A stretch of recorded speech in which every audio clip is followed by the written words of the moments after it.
You are now listening to Carlie's Couch. I'm Carlie. And I'm Lex. In this podcast, we discuss a wide array of topics about life and how to live your best life. Whatever that looks like for you. Hope y'all enjoy.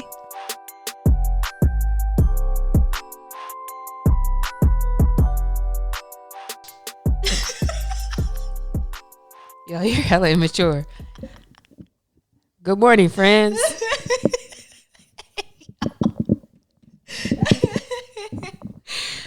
Hey, how y'all doing today?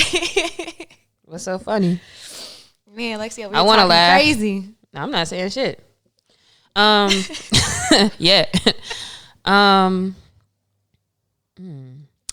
So it'd be nice if you guys could help us out sometime and let us know things that you want to talk about, or not that you want to talk about, although you could call us and leave a message and we can talk about those things. But if there's any topics that you would like to hear about, or if you're like us and like when you're going through something, you start Googling and like trying to research and you find something interesting, that would be cool too. Or if you hear an interesting podcast, or anything like that, you can always hit us up and let us know that you're interested in a topic. And also, we do want to get back into getting some more guests on the show. We just haven't put the effort into doing all the extra like scheduling and stuff, but we do want to bring in people so we could talk about some of the things that we're not necessarily like the most educated on, or for me at least.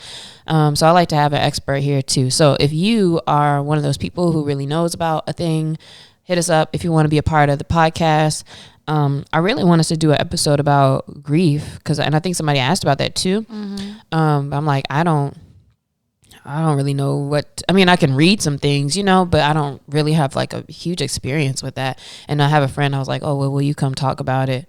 So yeah, like we want to talk about some of these things, but sometimes I think it's important to reach out to somebody who's an expert, who knows about it or who has really dealt with this, so they can really identify.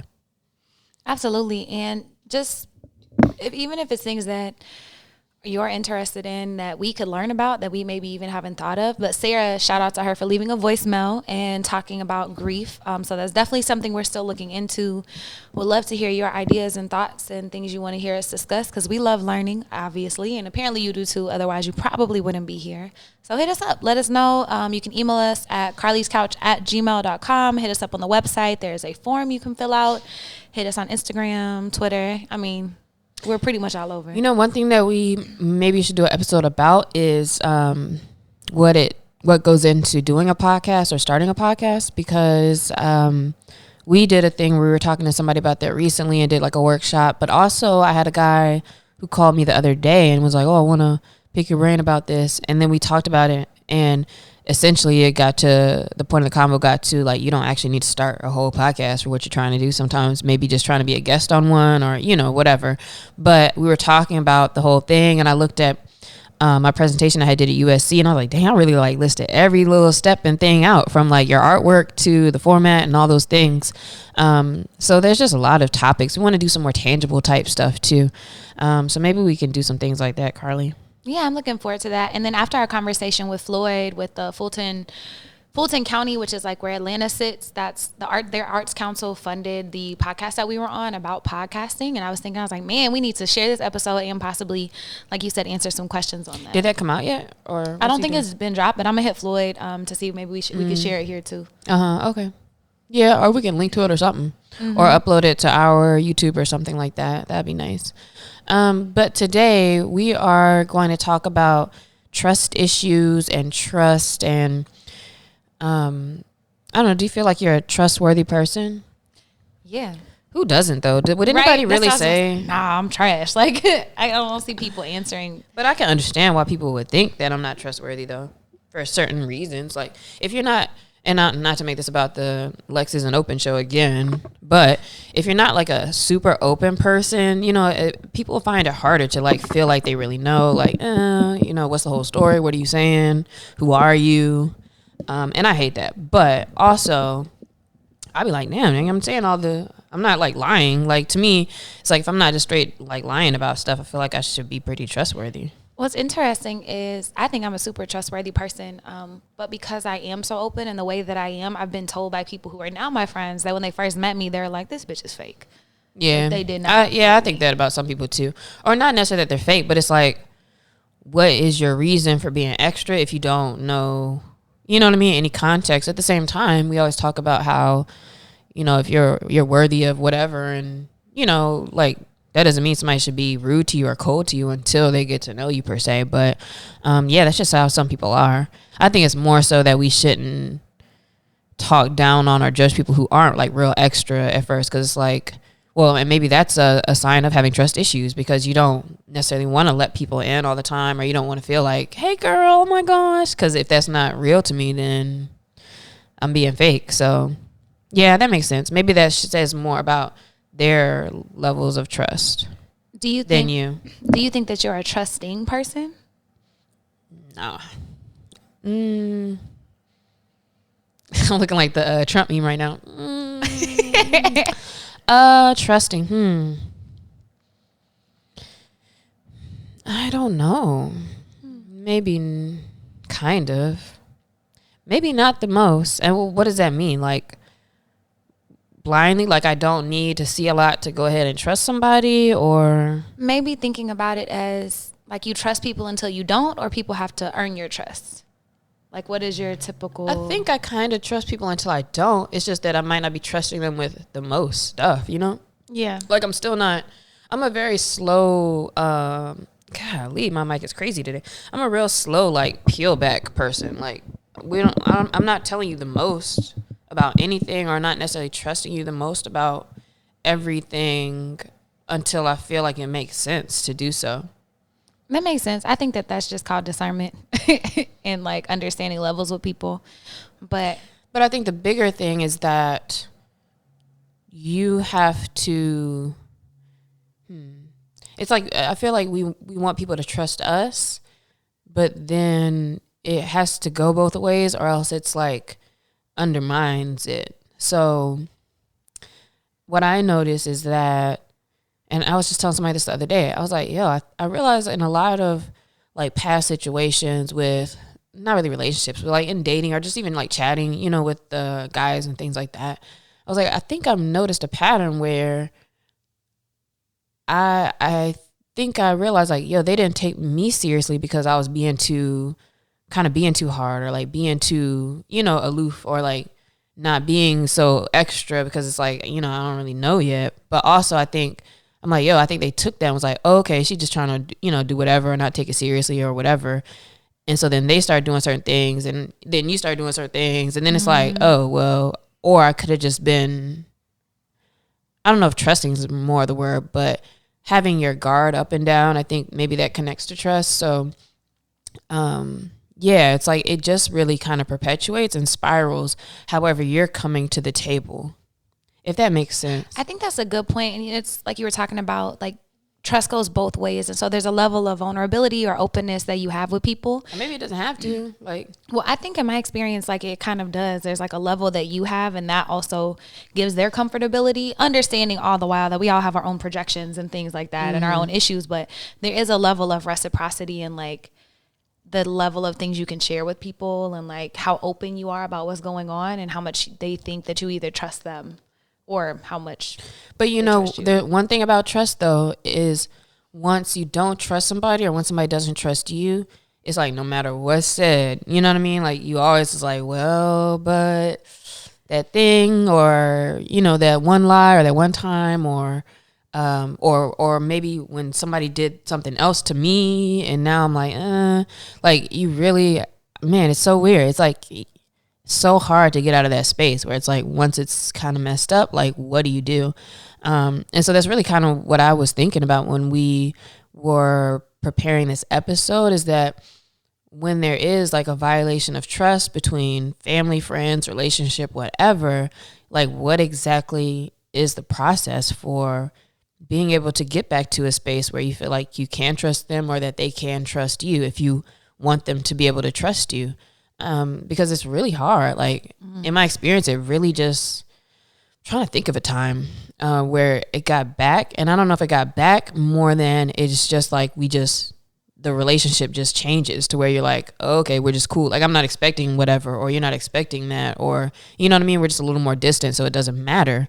But not like there was a violation of trust. And then we're like, oh, now we're back to being best friends again. I've never really gone through that, I don't think.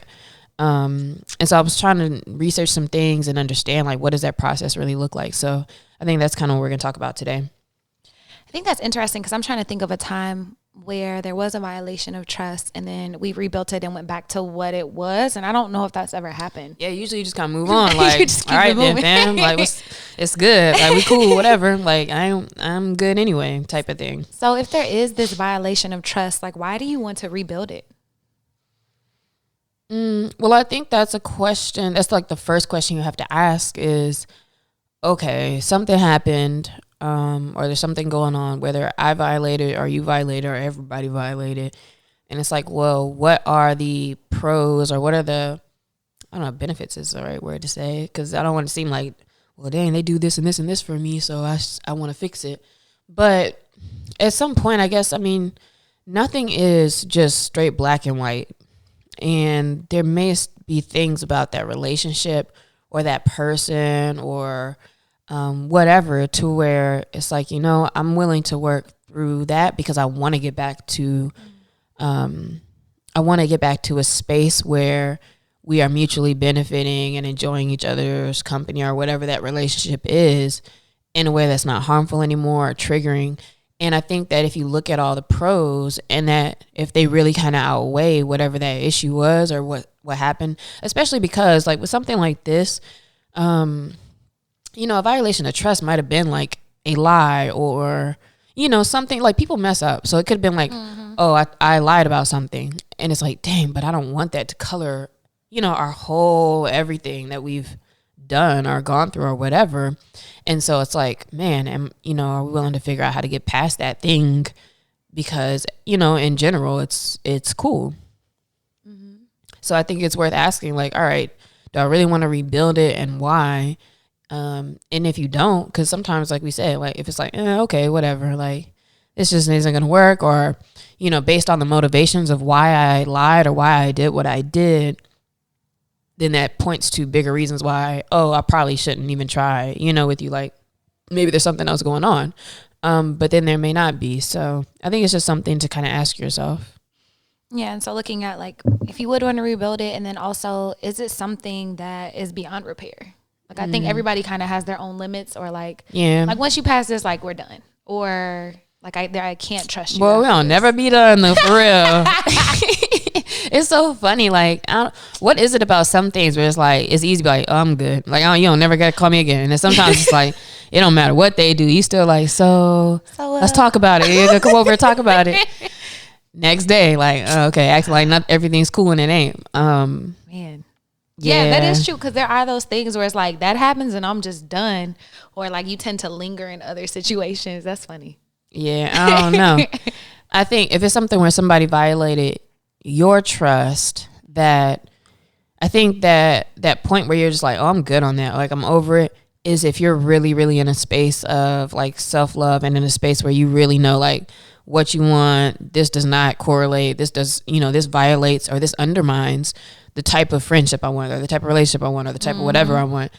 And if you're really, really there, then I think at least you know, right? Even if you kind of know that, but you're still kind of like, oh, but if they say I'm sorry or if whatever, you know, whatever. But the deeper you are in that kind of space, the easier I think it is to know, like, if this is just something you should cut off. But it gets kind of messy, I think. It gets super messy. And I think for me, like how I know when it's not, or those spaces are things that go against my values, or if you've just shown yourself to have a character that like I just don't want close to me. Like I can love the hell out of you, but love you from a distance. And I've had that happen before. It's like somebody did something, forgiving them, like cool, I still love you, but like we can't be cool, like close. Yeah, and that's actually, that hasn't been that hard to do, I think, as I've gotten older too, because really like the more I really feel like I know what love is, it really is like letting people be who they are type thing.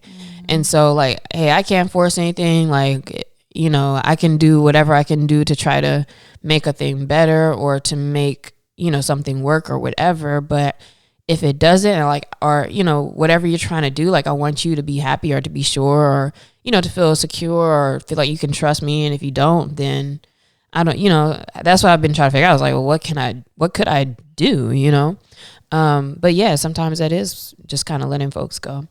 And it's also important, I think, if you're trying to rebuild trust with somebody, that you kind of make sure that you both are on the same page about what you mean by that, and what you expect out of trust. Like, what does trust even mean to you, Carlie?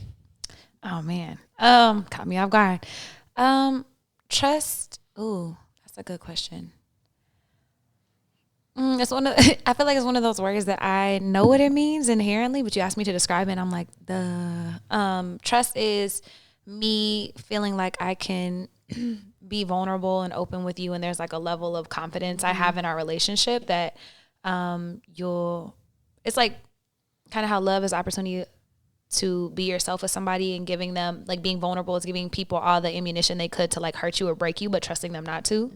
So it's like trust is a so trust space. Means being open. Oh man, I might have just realized something. Oh shit. Yeah, I might have been wrong. Okay, continue. Paradigm shift.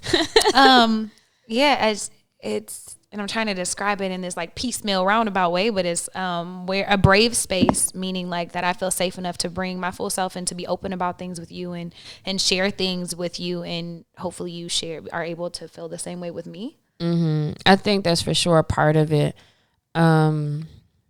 Other parts of trust, I think, are trusting someone means like letting them do their own thing. Trusting someone means not checking behind them or checking for things.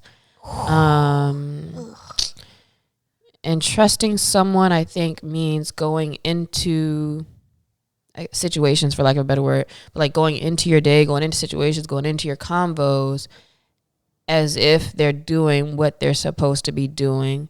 And by that I mean like if your man comes out of the bathroom or something, not being with his phone, not being like, oh, you was in there texting bitches, like, you know what I mean? Like, not coming from that space, obviously. But to treat people as if they're doing the right thing, like treating people like they're where they're supposed to be, is trusting that they are. Yeah, this sounds a lot like love to me. As we're describing it, is like trusting is like, you have to trust somebody if you love them. I guess so. I think I have to trust you to love you, at least to love you with like a closeness, because I can like love people from afar and not trust them with a penny. But people who are close to me, like, for sure, there's a huge level of trust. But it's trusting that people are going to do what's best for themselves and letting them do that. Oh man, loving without attachment. One thing too that I read, and I think, but everybody doesn't seem to agree, is that you can view trust as a choice. But also, people, going back to what you said about comparing it to love, or the closeness in relationship to love, a lot of people don't think of love as a choice either. So maybe that's kind of like the similar thing. But for me, I think it's helpful to view trust as a choice, in that if there is a violation, and if, I've assessed and we think, okay, we can still repair this, or I want to do better, or you want to do better, or whatever, and we go through that process, you really kind of, at some point, to me, this is my opinion, I feel like at some point you do have to be like, okay, I trust you. And like, yeah, like there's things in the back of your head, or like something has happened, but you kind of have to choose to like not dip your toes into that all the time, or like to catch yourself if you're kind of triggered by an old thing, or like, like I feel like at some point it has to be behind you. But in my discussions with people, they were also like, yeah, but the past matters. And it's like, I hear that too, where it's like, that's still very much a part of the story, or a part of who you were or are. And so why should it, like, if you violated that trust, then how can I just choose to go against that as if that didn't happen, or as if that's not, a thing? Yeah, that's an interesting way to put it. I think you have to take those things into consideration. But if you're still choosing to rebuild trust with somebody, you got to let that shit go. You have at to some choose point. to rebuild. You have to choose to rebuild. Like, that was a choice. You have then, just like I think love is a choice every day. Like, you have a choice to opt in and to choose the people in your life. And if you're choosing actively to rebuild with somebody, like, maybe, like we talked about getting on the same page, like maybe that's something y'all work on. Like, if they lied to you or cheated on you or, you know, whatever, like you actively rebuild. But at some point you can't let that color everything that they are, because then are you really trusting them, or are you only trusting them as much as you can control them and can control the situation? Because that's not really trust.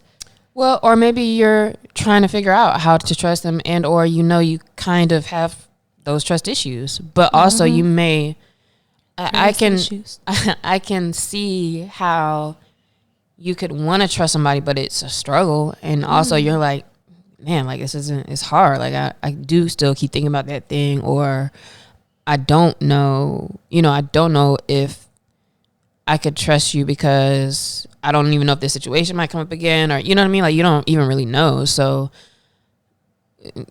that's precisely the reason why I'm like, well, if you really think that you kind of want it more than you want to have that issue like that, you have to just choose to not focus on it. I don't know. Maybe that's just one of those things that's hard to really do for real. Yeah, I think you take it into account, but I just think it can't color all of your experiences, because then you're like carrying this weight into a space. Like, if it's like not giving somebody a clear slate, it's like, yeah, you can come back and we can rebuild, but then you not giving them all the blocks that they need to rebuild. Well, I think in this case though, if you're in that space where it's like, I don't know if I can really trust you, that you're in a space where you don't, you're not that person who's trying to like rebuild, or that's what you need to still assess. So if you're coming to the table like that, then maybe you can still talk and air things out. But, and when we talk about having conversations and we talk about getting through things, sometimes there is no like everybody wins type thing. Like, maybe the person really is like, yeah, we could talk about it, but like, I don't see myself trusting you. And then you got to be okay with that too. Mm-hmm. I mean, you always have to be okay with whatever the other person says. Trust me, man. Just trust me. You know what I'm saying? Trust me. So getting on the same page is super important. Being able to air it out with each other, like you said, and having these real conversations like, yo, you violated me or whatever, and like letting people know how you feel. And also, I think being open to hearing their reasoning, not that it changes that they hurt you or whatever happened, but like just being able to air it out with each other and talking about how either you violated them or they violated you. Yeah, and that's difficult too, because it's real hard in conversations like that when somebody's telling you what you did to not be defensive, and it's so hard not to want to be like, yeah, but I did that because you did, or like, and it's always so many pieces that it's like, I guess that's really where listening is important, and really trying to understand where they're coming from.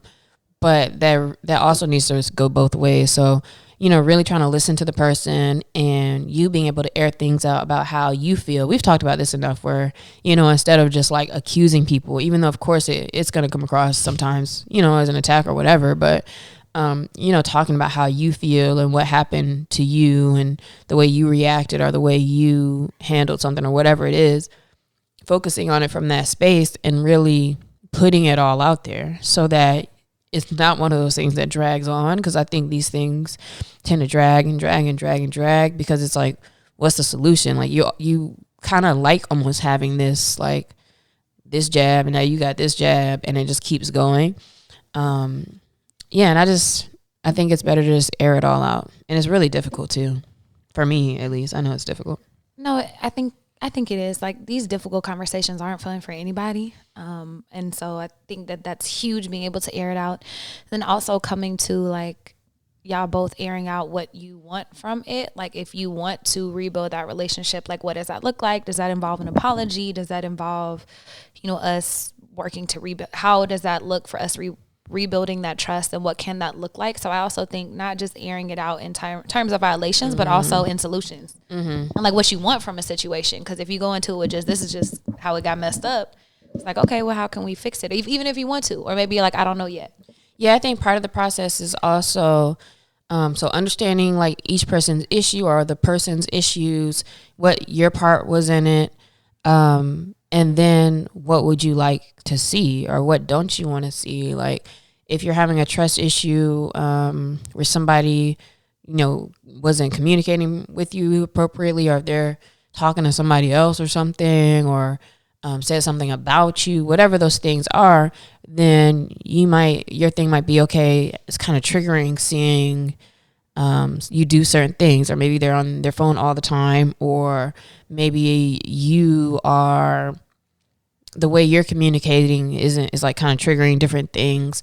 So I think it's important to understand like what that looks like for the other person, because if you really want to rebuild that trust, then I should want to have a little bit more effort into like what I'm doing or how I'm doing things in the way that will help them feel secure. Because I think when trust is broken or violated, that it's really kind of maybe for the most part, maybe for the situations I'm kind of thinking about, it's like you don't feel as secure now because like you might be doing, or I don't know if I could trust this or what you're saying, what you're doing, any of that. And so like, how can you help make that person feel secure? I think that's important to listen to and to try to do as well. Absolutely. I love that, helping make the other person feel secure and them actually having an understanding of what that could look like. Apologies are big, and I think it's important to understand like why you're sorry instead of just being like, yo, my bad. Like understanding like what are you actually sorry for. But you know what I got in trouble for was being very sorry about something. So I violated some trust, and then I was real sorry. Like I'm extremely sorry, but my problem is they didn't think that I was remorseful. And I was like, damn, I don't know. Like, am I supposed to cry? Like, what am I supposed to do to like make you feel like not I'm sorry, but that I don't even know what this is. So I was like, I'm sorry. Like, I don't know how else to show that. But then I was reading about it because I was like, man, what does it mean to like be remorseful? And in some of the stuff I was reading, they were like, yeah, like you can be sorry, but like ask yourself, like, do you really not care? Like, do you really, like, why are you sorry? Like, you know what I mean? Are you really like feel bad about it or not? Or, and I'm, to be honest, I kind of did find myself being like, damn, in my head, like I really didn't think that was that big of a deal as much as they did. And I guess that's the problem. But I'm like, how do I change my thinking to think that this thing that to me is like, okay. And it's not all the way okay, but but how do I change my thinking for it to be as serious to me as it was to them? Because people, take things differently. Things that might hurt me may not hurt them, or the other way around. And so it's kind of like a case of that to me, where I'm like, all right, like it's not that big of a deal, but like it's a really big deal to them. So I think remorse and really being remorseful and showing it apparently is important, but I'm just not, I don't know how you do that. Yeah, I'm thinking about it. I think I'm a robot. Watch my robot dance. Yeah, I gotta watch the video for that. Please don't. I think remorse is important, but it's funny when you started talking about it, I was like, how do you show remorse? Yeah, I was like, damn, bitch. I was like, I wish I could cry on command right now because I don't even know what else to fucking do. I don't know. And I was like, man, let me Google the definition of remorse to see like what that actually is. But I think the way that like things they're not always going to mean the same thing. Like, so something that's really big to you might not be big to me, and vice versa. But because it's a big deal to you, it's a big deal to me. And sometimes you don't know that until you get to that part with a person. But now now you can treat it more carefully. But maybe that's part of I feel like I care because they care. Mm-hmm. So, but I don't know if that's enough. So that is when they were like, yo, if you really feel like you don't, again, not that you don't care enough. I wish I knew exactly the language they had used, but they were like, yo, if you're not feeling, it as deeply as they are, then ask yourself why, or if you really don't think you did anything or whatever, and that's a problem. Remorse is deep regret or guilt for a wrong committed. And I think that goes to people saying, like, do you feel bad because you did it and you understand why it's harmful to me? Or are you just sad that you got caught or that I'm upset? Yeah, exactly. And I think because I'm too nonchalant, or maybe I shouldn't say too, but like because I'm nonchalant and I could be like, I'm really sorry, I should whatever. And that doesn't look, I think it just doesn't look the part. So that's why I was like, man, I really could use a tear right now.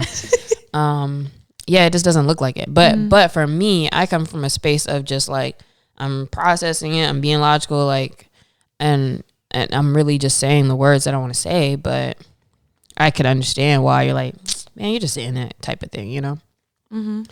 If you're talking about the factors and ways that you can best keep each other or make each other feel secure or not let that violation happen again, I think a huge part also is forgiveness, not just of the other person, but honestly more of yourself sometime.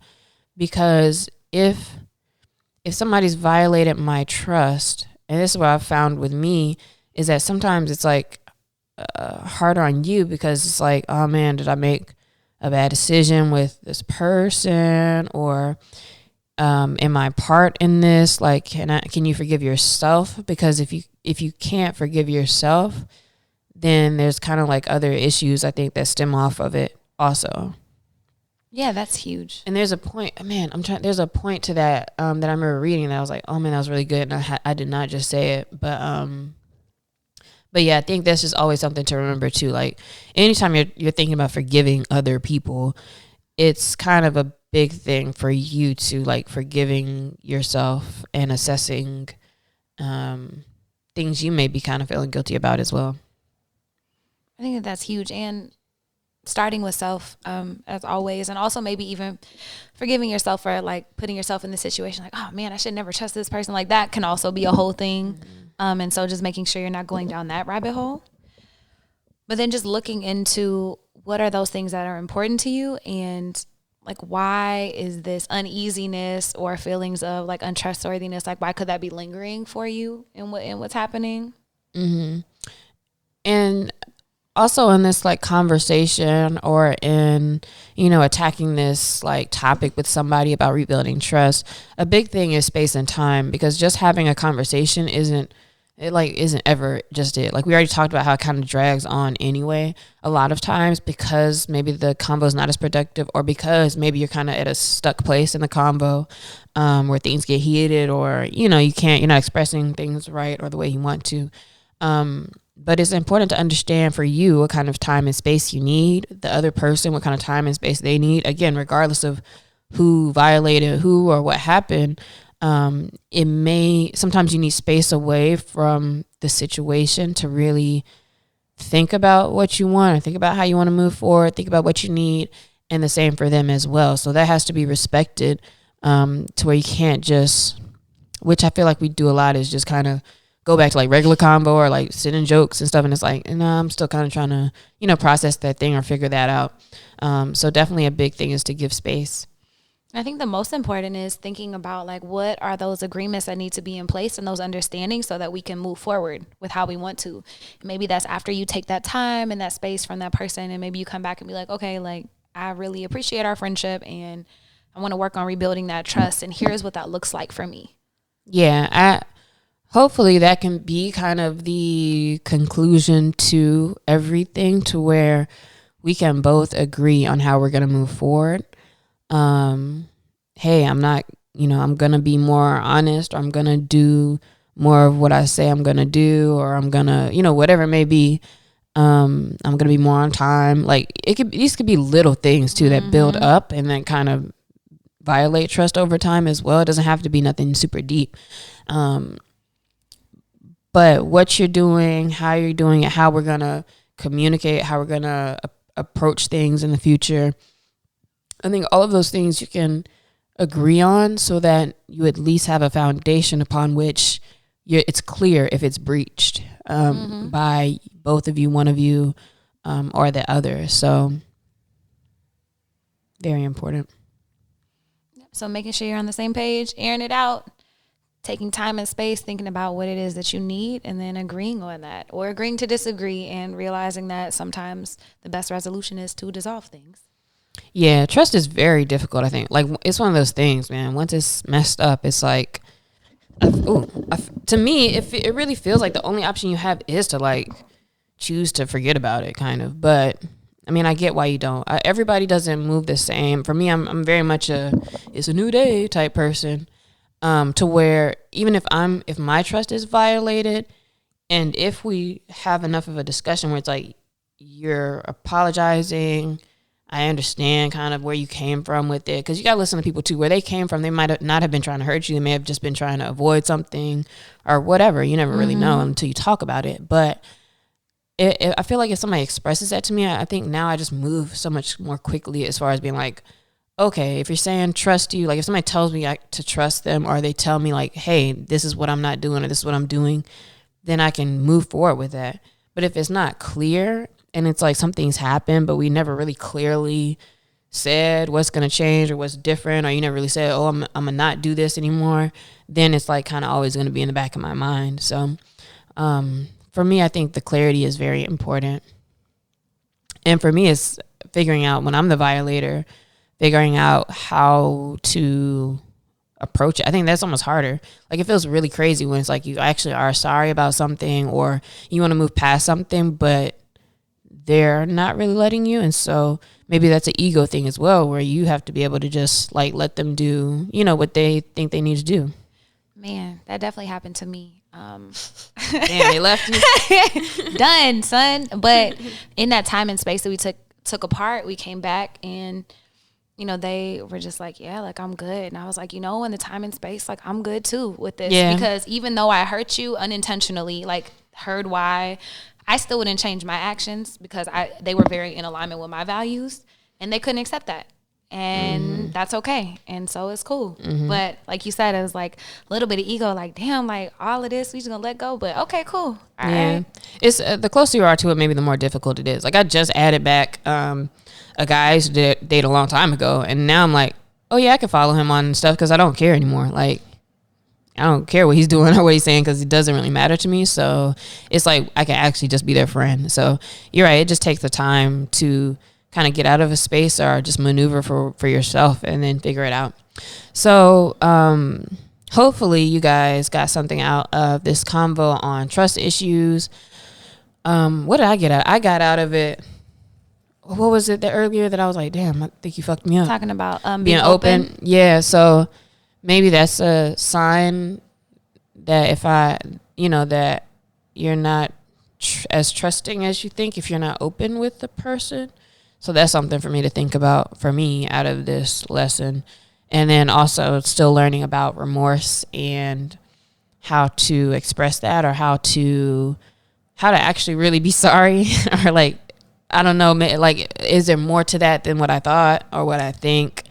Because I'm not used to like hurting people's feelings for real. Like I'm really not. I'm not that person. But when they are, it's so hard and confusing to me because I'm like, bro, why can't we just move on? But it doesn't. That's not how life is, you know, or not for everybody. So yeah, and that's important. I think for me, I realized that I might not be as trusting as I think I am. I'm very trusting. Why you say that?